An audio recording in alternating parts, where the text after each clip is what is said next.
Chapter 7. One evening in the following week, as Eirik was at his prayers, and now it seemed to him an immemorial custom that when the rest of the household had gone to rest, he abandoned himself every night to hours of praying, he was aroused by a sharp whisper. "Eirik!" He turned. Halfway down the ladder which led to the room above the closet and anteroom, the white form of his sister appeared.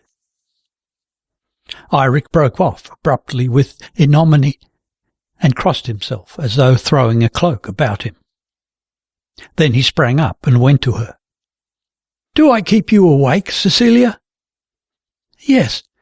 I am afraid you will fall asleep and forget the candle. You have done so many times. And yesternight I had to come down and put it out, for father was asleep too." The girl was shivering with cold in her thin nightdress. Eirik stood before her, looking up at her bright form. He thought she was like an angel, and he bowed his head forward, breathing affectionately upon the bare toes, red with cold, which protruded below the long and ample garment clinging to the step of the ladder. "Go up now, Cecilia, and lie down," he said gaily. And there came upon him a desire to speak with his sister of all the new thoughts that filled him. "Then I will come up to you anon." He slipped in under her coverlet, crooked an arm around the head of the bed, and began in an eager voice. "Now you shall hear news which will surprise you, Cecilia. I am to go into a monastery." "Ah, yes, I have heard." Eirik checked himself, taken aback. "You have heard it? Has father told you?" "No, Ragnar told me." "Ragnar, the dairy woman?" "Ah, yes, he had chanced to mention it to her too." It dawned on Eirik that he had already mentioned it to not a few people. But Ragnar had always shown him kindness, and so he had said to her that when he was a monk he would pray specially for her eldest child, the sick girl. Ragnar's 3 children had all been such good friends with Eirik last summer. "Ah," said Eirik, "have you ever thought the like, Cecilia? Have you never been minded to become a nun and serve Mary Maid?" "No," said Cecilia. It sounded like a lock shutting with a snap, and Eirik was silenced. No, he said meekly after a moment. "Nor did this thought come to me of myself. It was sent me by God's mercy." "This came upon you rather suddenly?" asked Cecilia with hesitation. "Yes," replied Eirik gleefully, "like a knock at the door by night, and a voice calling upon me to arise and go out. Like you, I had never thought upon such things before. And so it may be with you too, sister." "I don't know," said Cecilia quietly. "I cannot think of it. But it will be stilled here now," she whispered, and all at once her voice sounded pitifully small and weak. "First I lost Bothild, and now you are going from us." Eirik lay still, struck by his sister's words. He had almost forgotten their summer and all that had followed after. He seemed to have travelled a long way from the memory of Bothild in these last days. But now he called to mind how she had been wont to sleep by Cecilia's side, where he was now lying. All his memories, suddenly released, filled him with a melancholy beyond bounds. He could not utter a word. "Are you weeping?" he asked at last, as Cecilia did not break the silence either. "No," replied his sister as curtly as before. Ah, now Bothild slept under the sod, and his feet were set upon a path which led far away from all this.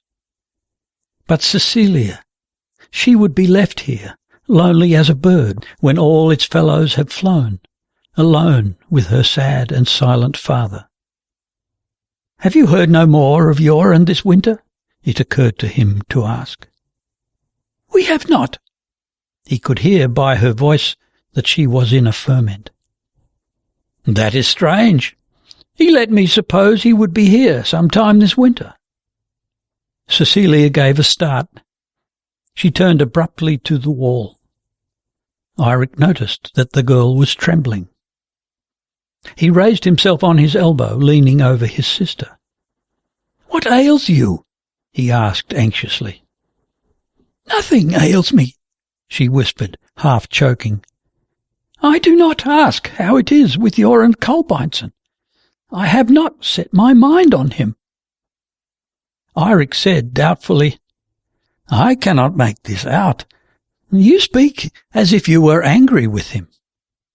"Angry?" She flung herself round again, facing her brother. "Maybe I am.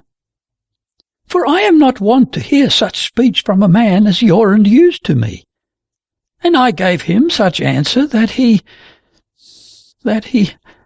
I am unused to put up with the slight." "Now you must tell me how this is," Eirik begged her quietly. I don't know.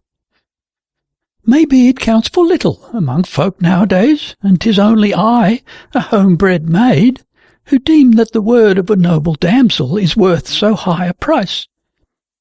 But he came to me in the women's house the evening before he was to ride away. And then he said he let me know that he would come back together with his kinsman and sue for me. Then he asked if this was against my will. To that I said no. He also asked leave to kiss me," she whispered almost inaudibly. "Again I did not refuse him. God knows I would rather have been left unkissed. God knows I had not set my mind on him. But his speech was such that I could but think it was father's wish and yours. And so I would not set myself against it. At that time I thought so well of Jorund that I believed he might be better than most others.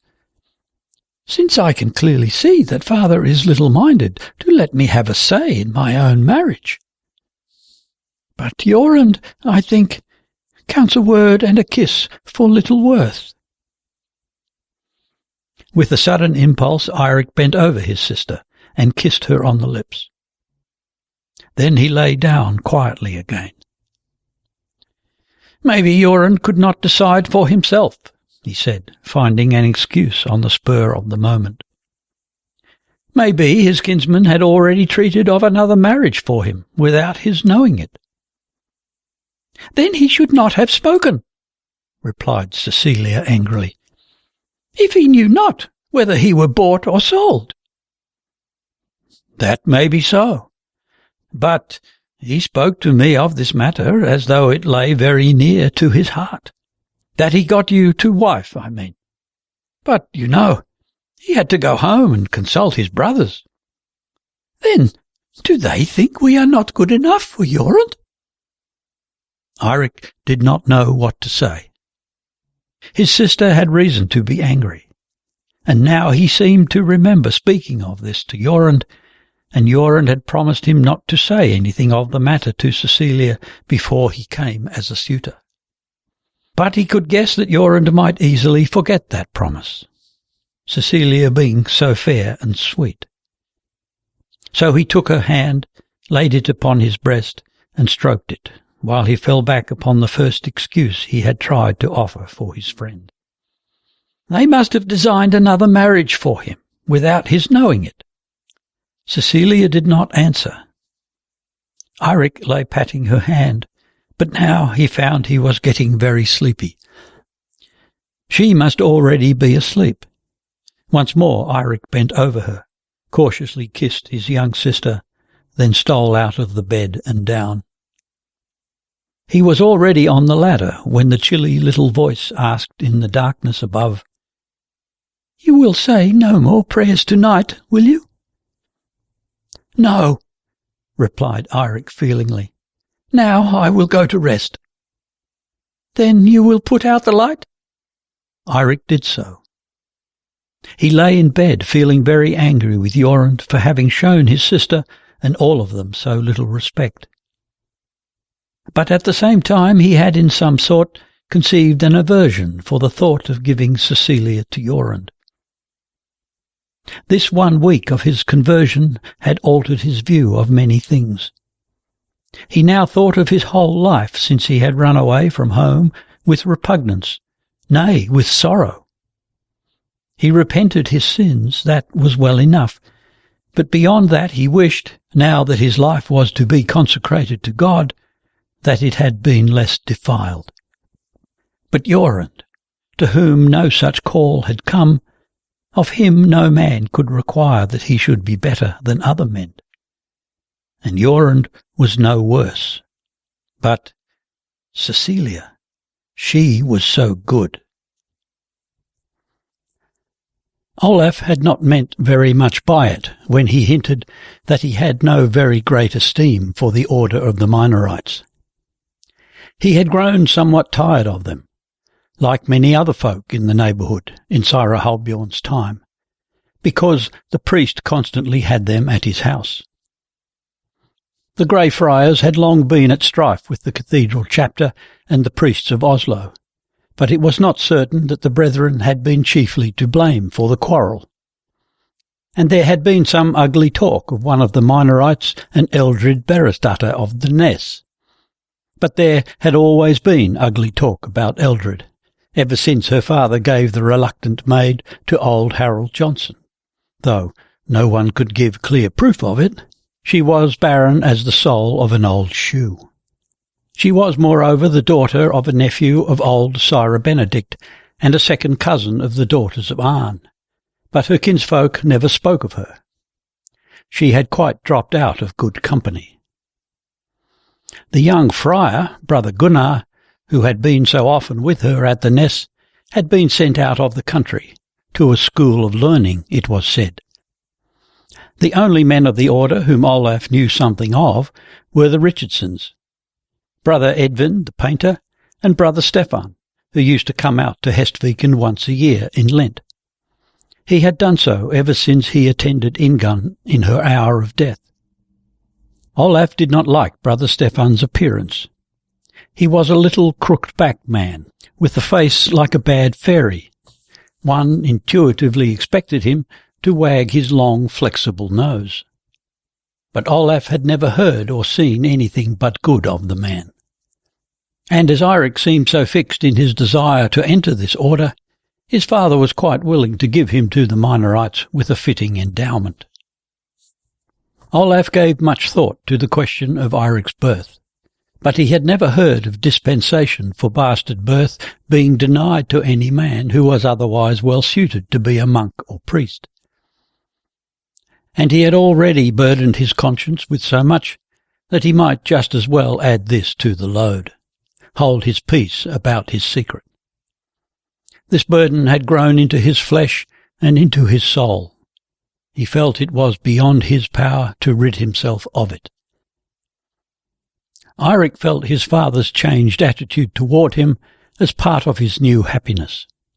Although Olaf had not much more to say to his son than usual, Eirik was aware of the new warmth with which he was met whenever he was in the elder man's company.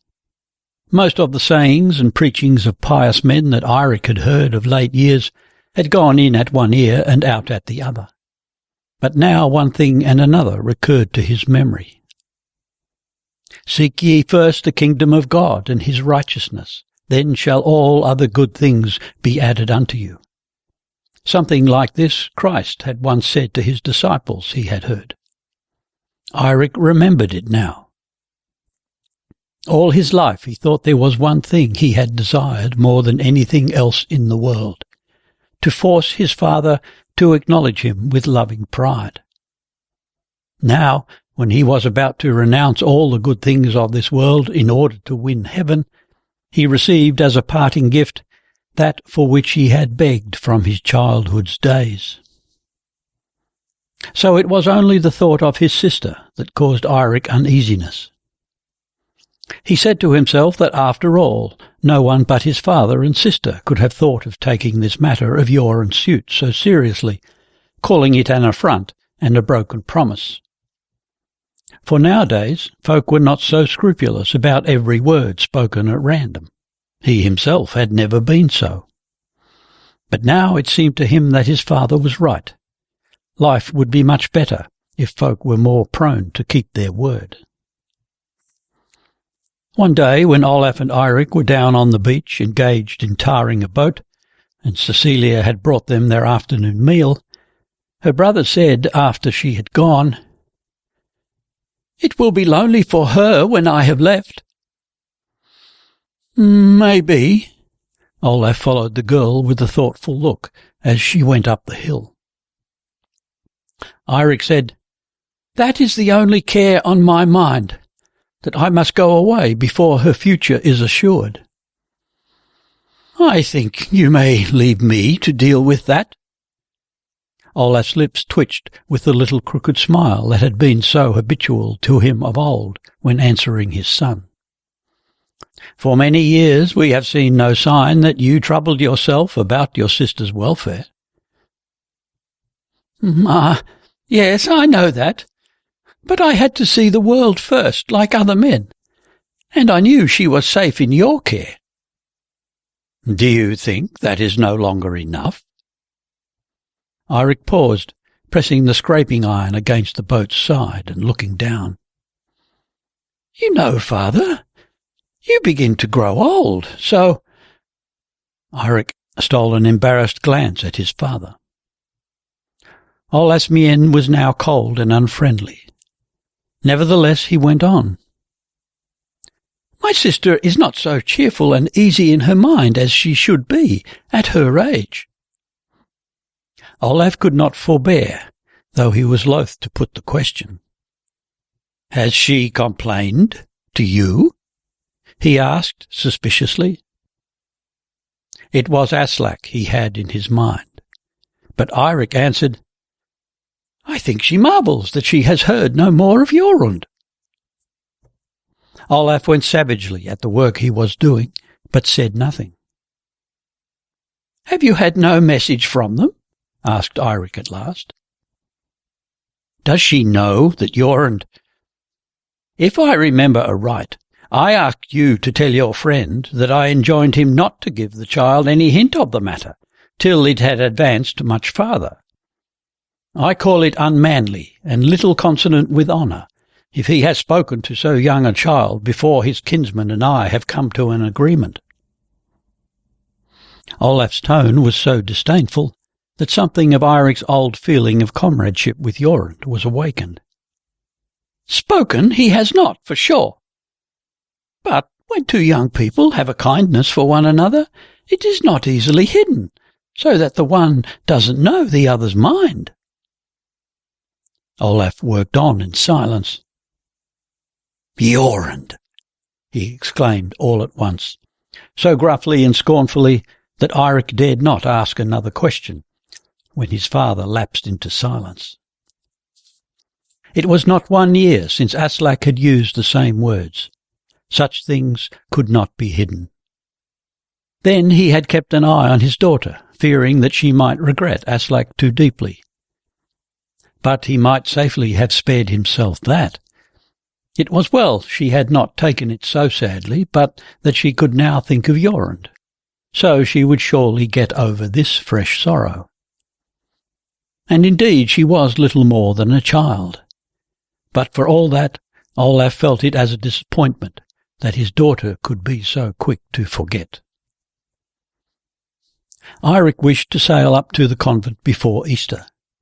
He could find no peace in his soul till he was admitted to the monastic life.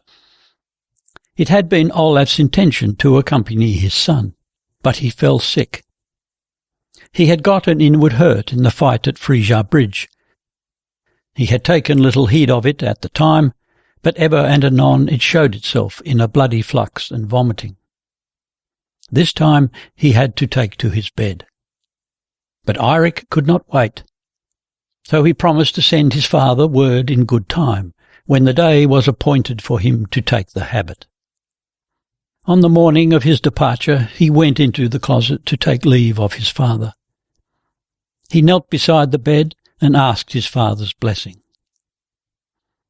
Olav said, "One thing I will ask of you, Eirik, that you learn the office for the dead, and say it each week for your mother's soul and for your father." "That I promise. To the best of my power I shall pray for my mother and for you." In a low voice Olav answered, "For your father you must pray, but you are not to utter my name." Deeply moved by his father's humility, Eirik kissed his hand. Eirik Olafsson was received most affectionately by the Minorites, and so eager was he that he could not wait till after the holy days. He began at once to seek instruction of the brethren regarding his new life, accompanied them to the choir, and took part in the singing as far as he could. But in the week after Easter he went to the Guardian and said he had a friend of whom he would take leave before he renounced the world, and he wished to ride thither at once. Then perhaps there might still be time for him to take the habit on St. Eirik's Day, as had been proposed. Eirik had become convinced that his sister's agitation, on the night when he had talked to her, must be due to a feeling of love for Jorund. And now, at any rate, he would see whether he could render his beloved sister a service before he took his vows. In any case, he would try to find out how the land lay. At Gunnarsby he was well received, but Jorund was somewhat reserved. But when Eirik told him that he was to enter a convent, and had come hither to bid his friend good-bye, both Jorund and his brothers seemed mightily surprised.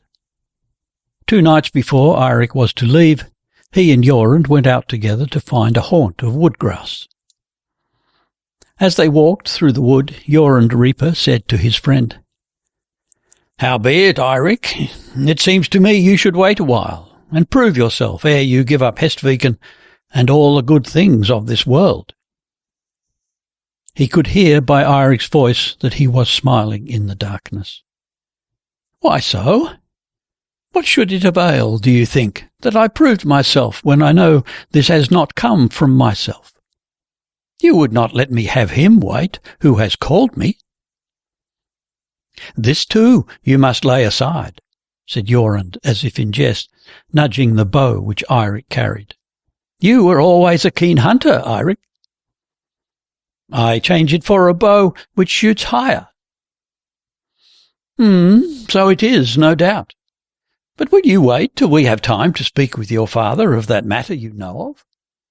Put in a word for me with Olav and Cecilia." Eirik could scarcely conceal his joy. And now Jorund said he had been uneasy the whole winter with longing for Cecilia. But he had waited because there had been a talk that Steinar and Brynhild should move to Norderheim, and he would rather the young Cecilia were spared, having to dwell under the same roof with Brynhild, who was a shrew. But now that matter was in order. Eirik nevertheless held to his purpose, and left at the time he had appointed with the Guardian. He gave Jorund a brooch to take to Cecilia as a token.